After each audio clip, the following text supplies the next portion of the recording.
Bom, adentrando mais ao conteúdo do artigo, nós temos uma seção que nós chamamos de introdução. Na introdução, pelo menos em relação a artigos, né? Então, aqui você tem uma sugestão aqui que essa introdução ela tem que ter entre 400 a 1000 palavras, né?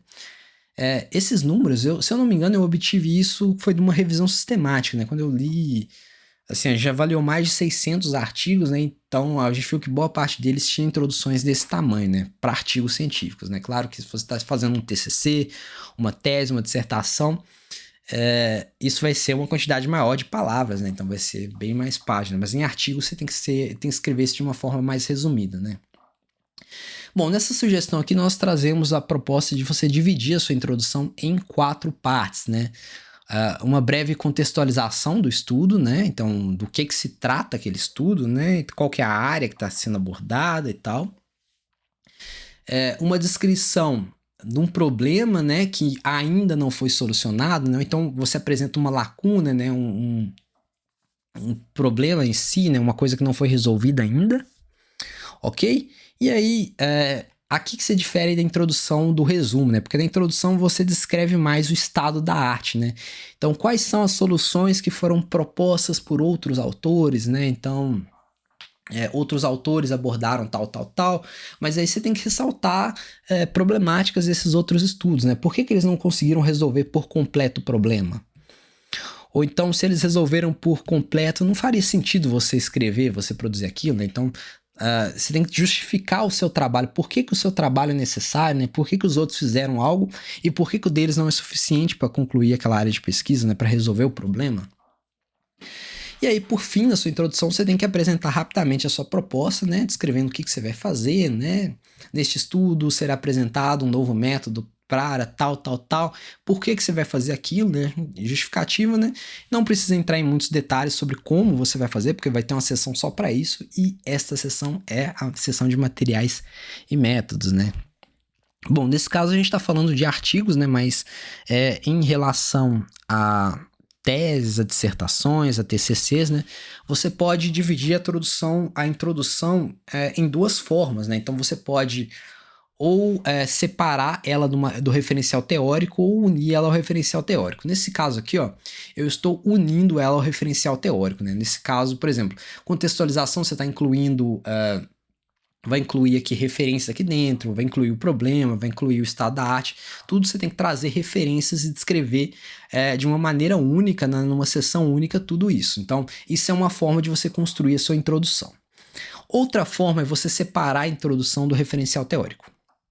Ou seja, na sua introdução você só descreve o problema focando mais nas suas palavras, né? Focando mais na qual que é a área de estudo e tal.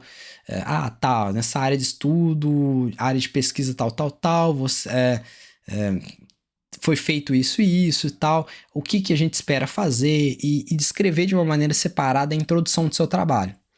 E aí o referencial teórico, que é a parte com as referências mais pesadas, né? Ou seja, onde você descreve o que foi feito, o que é a área, você descreve com mais detalhes, você deixa separado. Então, nesse caso, você estaria separando sua introdução em 2 partes.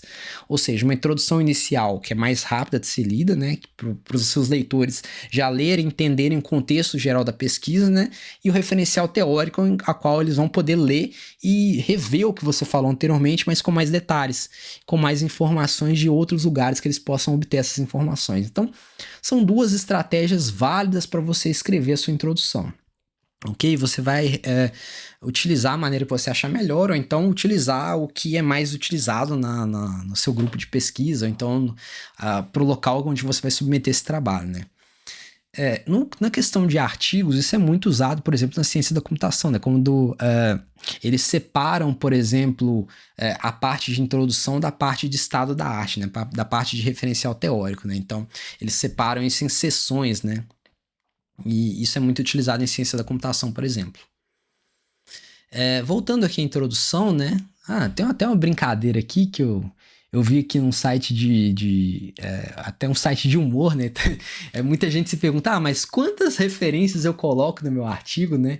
Então fizeram uma pesquisa sobre isso, né? Pegaram vários artigos e contaram quantas palavras tinham, né? E definiram até uma fórmula para definir quantas referências tinha um trabalho, né? Então não é para levar a sério, né? Mas é bem legal porque ele utiliza dados reais, né? Então eles perceberam que, por exemplo, em trabalhos da área de ciências biológicas, ah, por exemplo, um artigo, ele tinha, em média, 25 mais 1,64 vezes o número de páginas sobre 1000, né? Então, tem até uma equação exata para você definir quantas citações tem em média, né?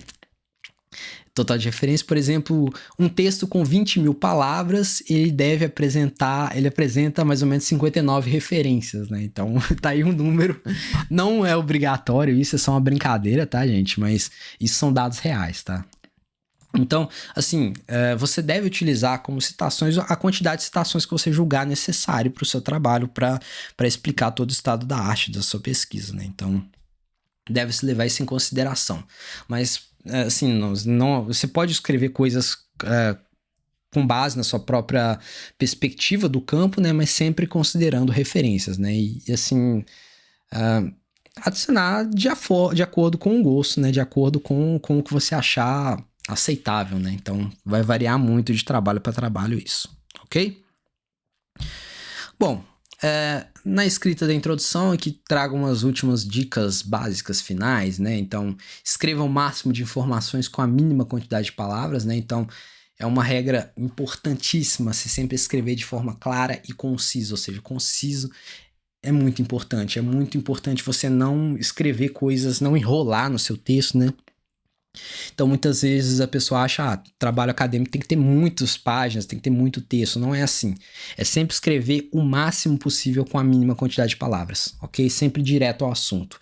E a gente até fala que é sem enrolação e sem encheção de linguiça, tá? Então, evitem essa questão de encheção de linguiça, evitem escrever coisas desnecessárias. Escrevam só o que é necessário para descrever bem o tema, né? E escrever o máximo de informações possíveis com o mínimo de palavras, ok?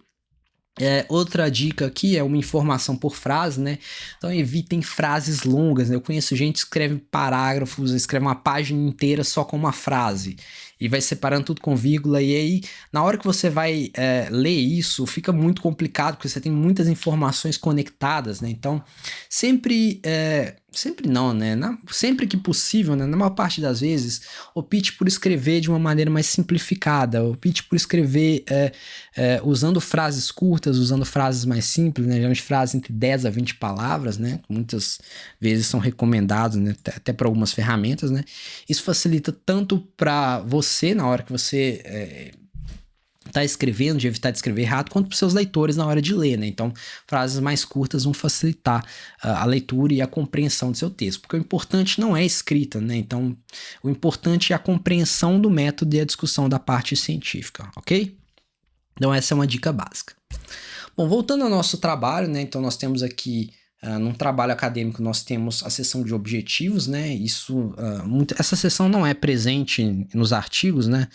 Ela é mais presente em monografias, né?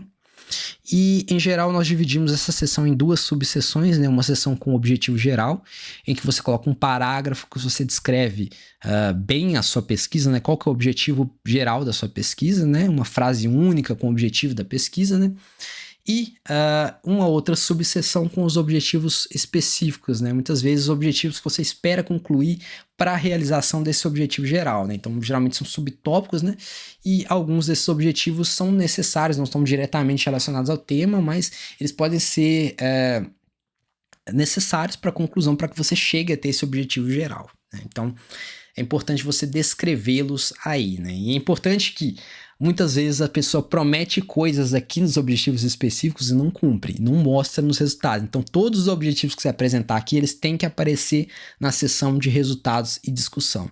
Tem até uma recomendação que é de 5 a 10 tópicos, ok?